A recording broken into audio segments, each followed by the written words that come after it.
Hi, everybody. Welcome back to my channel. This video, we're going to talk about books.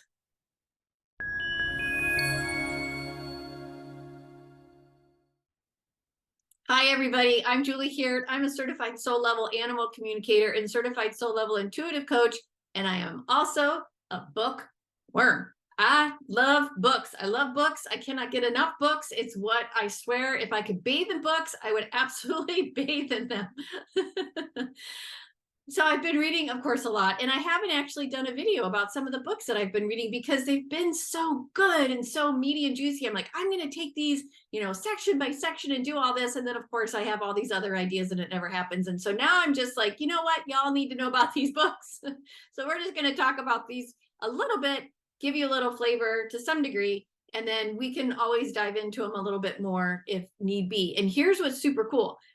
Some of them have to do with animals, little animal communication possibly, and two of them really have to do with soul level intuitive coaching. So the first one I want to talk about is called The Wolf's Trail by Thomas Peacock. You can see there by the subtitle that it's called An Ojibwe Story Told by Wolves. I found this at a bookstore in northern Wisconsin called Honest Dog Books.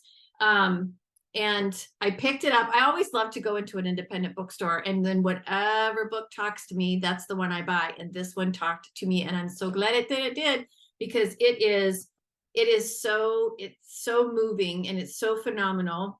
I'll also say as a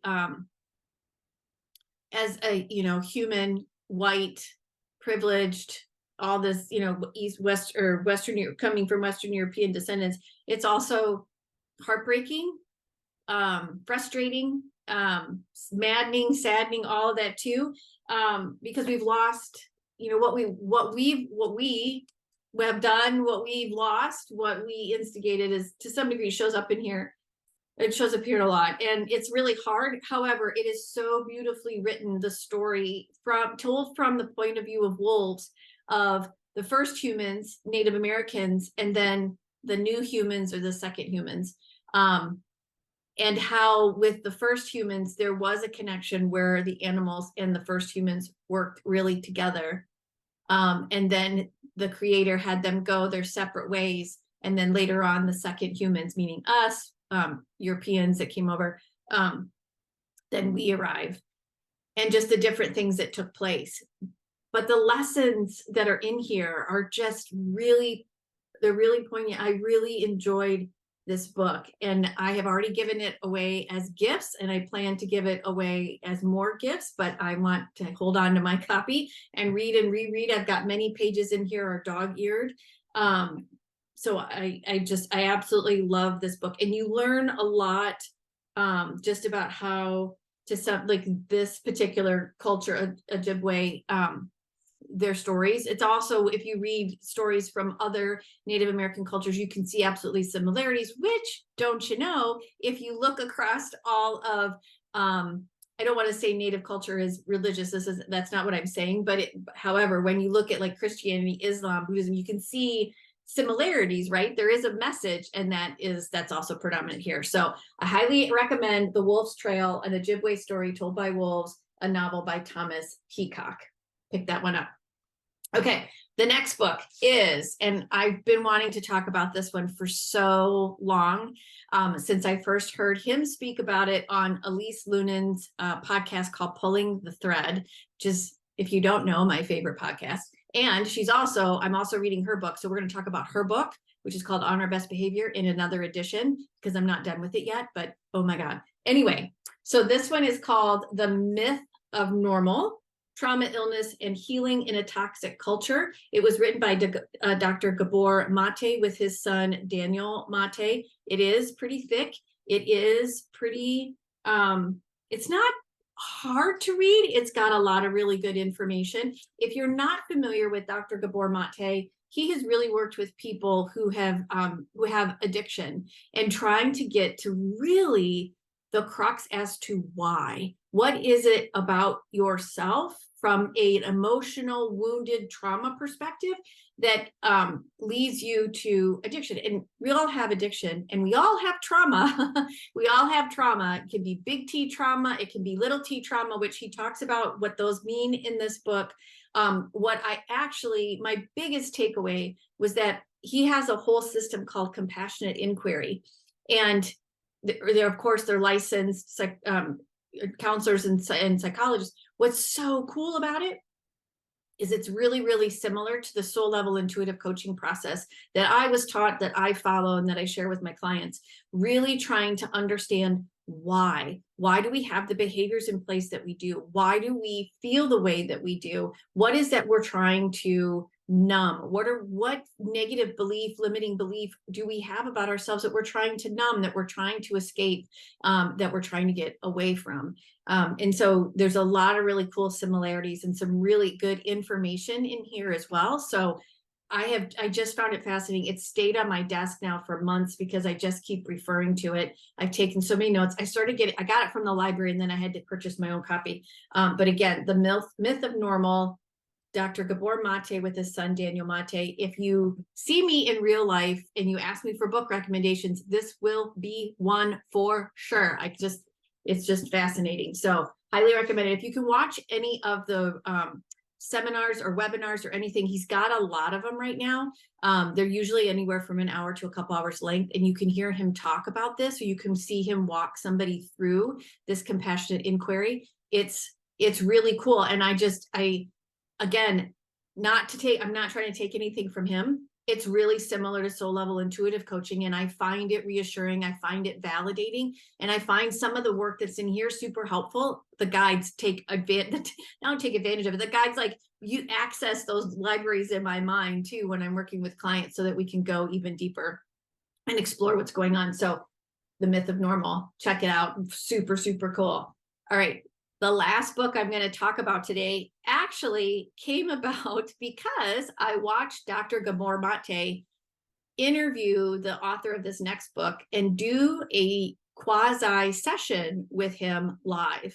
I don't think the subject and author of the next book was quite expecting that, but he did a really good job, and he was extremely vulnerable and really shared what was going on. And I just commended him for it.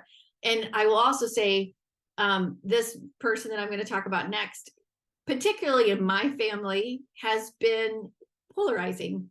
There are some people in my family that are from the same country as this gentleman, and therefore believe that this gentleman should not be talking about things that he's been talking about. I personally commend him for saying what he needs to say and talking about himself in the way that he's been talking about himself. I've been following him since he and his wife appeared on Oprah. Since he and Meghan Markle did their interview on Oprah, and I was fascinated by how they talked about the family, the institution, and the crown. I forget, there were 3 ways that he refers, and they compartmentalize, even though it's the whole same group of people, they compartmentalize how they interact based on what's going on. And I thought that interview was actually, let's read the book. I thought that interview was absolutely fascinating. And if you follow the other podcast that I do with my colleague, Kate Foggo, there is an episode really towards the beginning of when we started our work together, where I actually talk about the interview with Oprah that Prince Harry and his wife, Meghan Markle, did, and how I found it really kind of as a microcosm of this larger idea of the institutions that we humans have created and designed, and how then we allow them to kind of box ourselves in, versus how do we allow ourselves to actually be the divine entities that we are. That, to me, is really the conversation that he is raising in this book, Spare. So a lot of my British friends want absolutely nothing to do with this book. I totally understand, and I honor that. I read this from my perspective of being an intuitive coach, as well as knowing that the animals are helping us too, and found a lot of what he talks about in trying to recognize who he is as an individual human being, what he needs and expressing those needs. And sometimes, many times, many times when they were expressed, he was denied, to the point where then he just doesn't even express his needs. And then what all that does to him as a human being, which is also what Dr. Gabor Mate gets to in his book. When we don't express what it is that we need, it can make us sick. It can make us physically sick.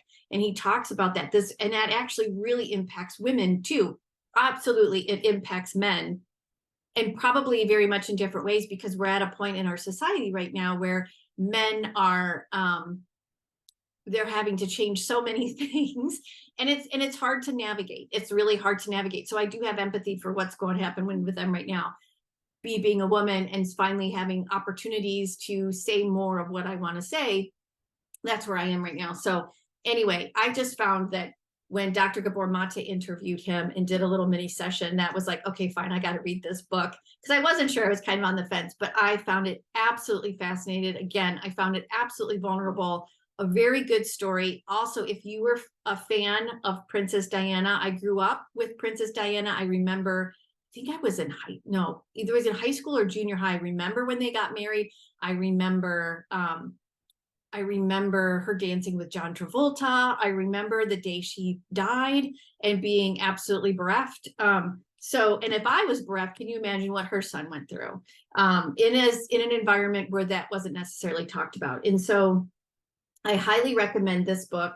I believe on Audible, he actually reads it, or he reads it out loud.